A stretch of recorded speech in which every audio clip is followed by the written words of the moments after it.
Okay, let's give it a go. If you look in that hole right yonder, if you look in that hole where we put that there thread repair thing a jig in yonder, if you look in yonder, this housing right here that we put on there, it's a machined surface. So all of these are probably true to a jig fixture. And if you look in yonder, there's this, and this hole is bigger, always bigger, so that the stud can go in yonder and the threads are not out here in this housing. So if you look in that hole, this particular one right here ended up with that stud hole exactly dead center of this opening here. And even with this repair, if you were kind of blueprinting an engine and to not bush a lot of different things, and you needed to move that roller closer to this cam, and there's instances that you would want to do that, and if this was a bad thread, then you could offset that a little bit to compensate for that. In this case, it was not needed. Probably shouldn't even have mentioned that. But at this point right here, it's time to put the fuel pump on there. And again, I would be neglect if I did not revise as we go. If you, over on the workbench, if you remember, I put that copper around that fitting. That's a bad idea. Don't do that. You see that I did make a change. It was kind of, I seen my own error and corrected it. Put that wire up here where it's strong enough to handle the tension here, and not on this lower part right here. Or you don't want nothing to, even to drop this on the floor at this point and that hit, you know, you would be looking for a new fuel pump. And like I say, this fuel pump can be installed on the engine with the flywheel on it. I just took it off here so that we can see what we're doing. But put some oil on them threads right there. You know, you want oil on everything. Don't leave nothing unoiled. And let's see, probably let's leave that over here.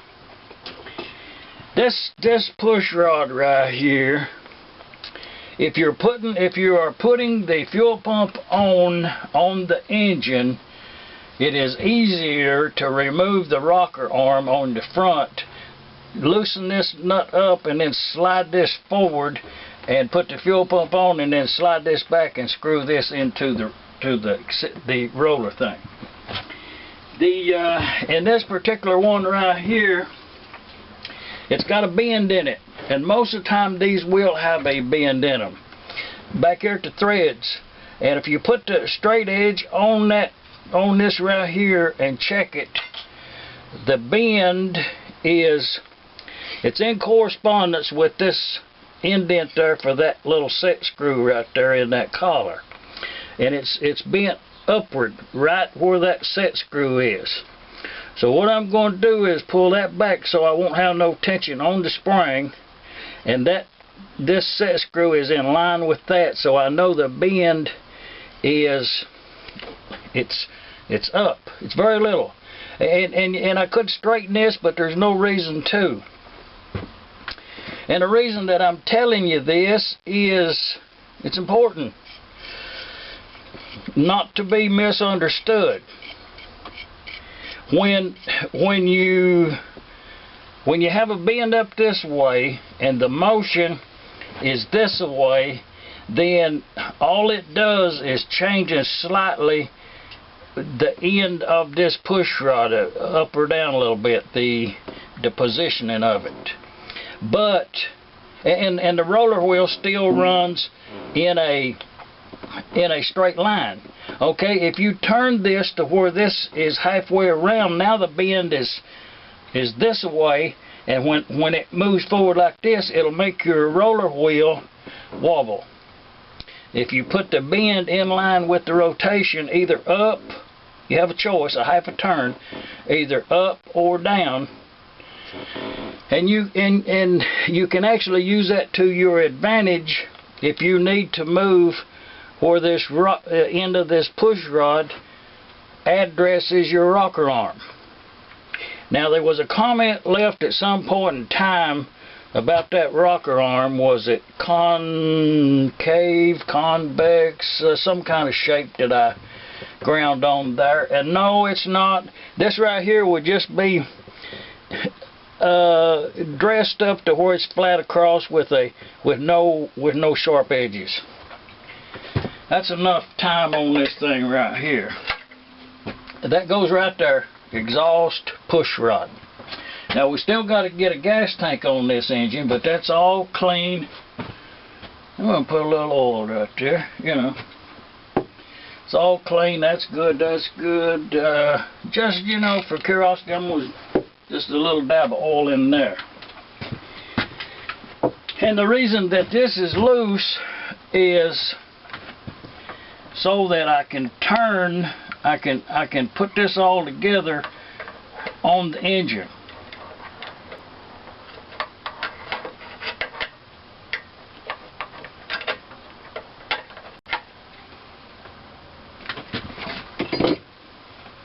Y'all remember that last engine that we worked on where I had that socket? You remember that socket that I put on that rocker arm to hold that rocker arm open? There's not enough room back yonder with this rocker arm at ease. So what you have to do is push the exhaust valve in and put something right in here so that you'll have a gap here, and then you can move that forward and you can work with it.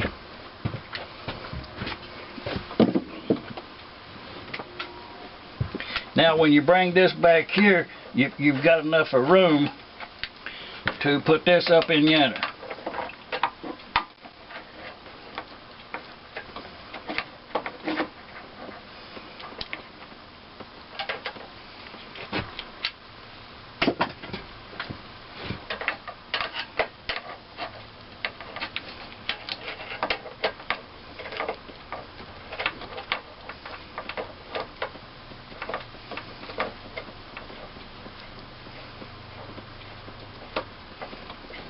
And just put that up there, get that started in yonder, and feed that all the way back.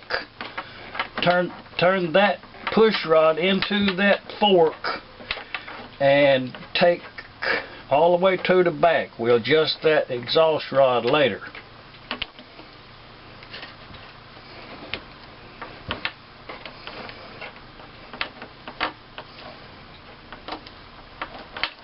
Okay, we got that all the way back in there, if you can see it.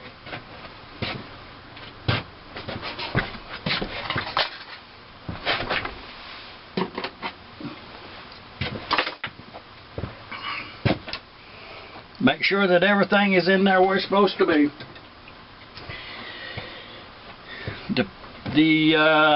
That washer right there goes right in there.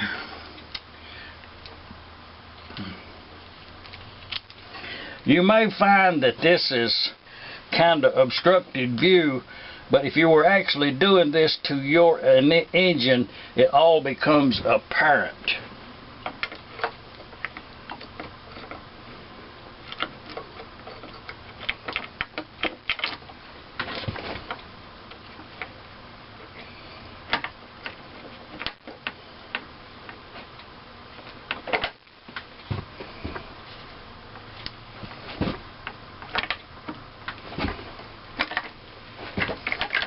Gently, don't force anything. No force needed.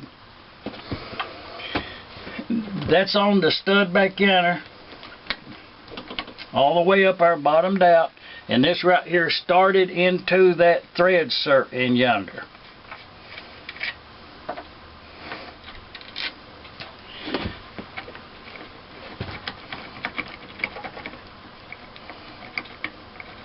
And I did run a tap on that both ends of this. Some studs have a larger thread on the mounting side.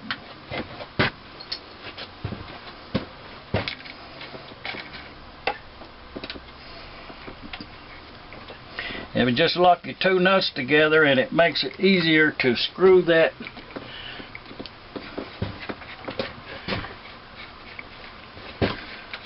stud into yonder. And you want the stud to be in this block. You want the stud to be in yonder to sufficient distance. Actually, the distance is the thickness of a nut. That's a little bit too much.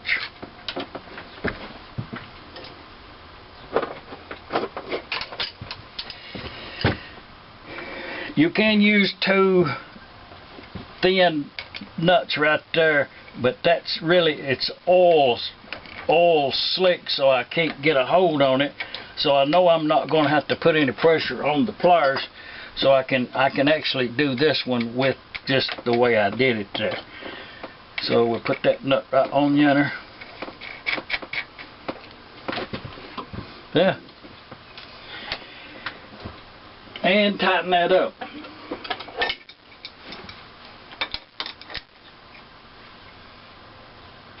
And when you tighten that up, repeating myself, you didn't tighten up on this forking thing. See, it's loose. It's really loose. Really good. Okay, now at this point, one of the observance that you want to make is the position of that roller wheel onto the cam gear in there.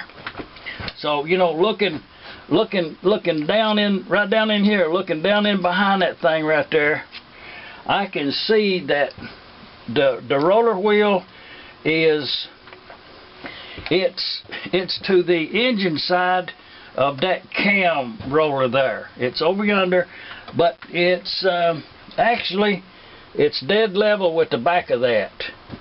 So I do have some space on this side out here. And looking down in yonder on this particular one right here, I have, well, let's kind of eyesight it with this ruler, looking at it yonder. You know, it's close to 1/8 of an inch distance between this casting, this eccentric, that goes back and forth, and that goes back and forth. So there's about 1/8 of an inch clearance there, plenty clearance yonder, plenty clearance here. And on the ears down here, it's clearance on both sides. Everything on this particular one right here is lined up true and even. Let's see, what should I point out here and not leave nothing unsaid? Remember, the bend was to the set screw hole. And when I was turning, I actually moved that collar, so I'm going to bring that back up there. If we're in camera range, bring that up there where that's in line with that hole to give me a visual, so I know that the bend is either to the top or to the bottom. And when I turn the engine now, let's bring it around here. Turn the engine. I can see that it don't wobble. It don't go this way. So that's what we want. Maybe you can see it a little better there now. Let's see. Is that in camera range maybe? But this is what we're, yeah. Oh, that's really good there if you can see it. Is this cam lobe and this roller are perfectly in line, and you achieve that by the thicknesses of these, let's call them washers, but they're actually adjusting shims, possibly we could call them. And then turning that around to different positions. Right down in here we still have about 1/8 of an inch clearance. Now this roller is wider than the cam lobe, so we do have a little overlap on this side here, and it's even in the back right there. Worked out really good. Worked out really good. And also on this particular one right here, the head of that pin that goes across through yonder is It's really bold, it's really thick, it's not been worn in the past, so we're getting a true measurement right here. Also, while we're looking at it right here, 9 engines out of 10 will have this bolt right here, this stud right here will be bent. 9 engines out of 10, this EK trip, I forget what to call that, I'll have to look that up, will be bent for some reason. We got that in here. Now I'm just going to leave. I'm going to leave this. At this point, I can take this. That's what I had in there blocking that up right there. So I can take that out.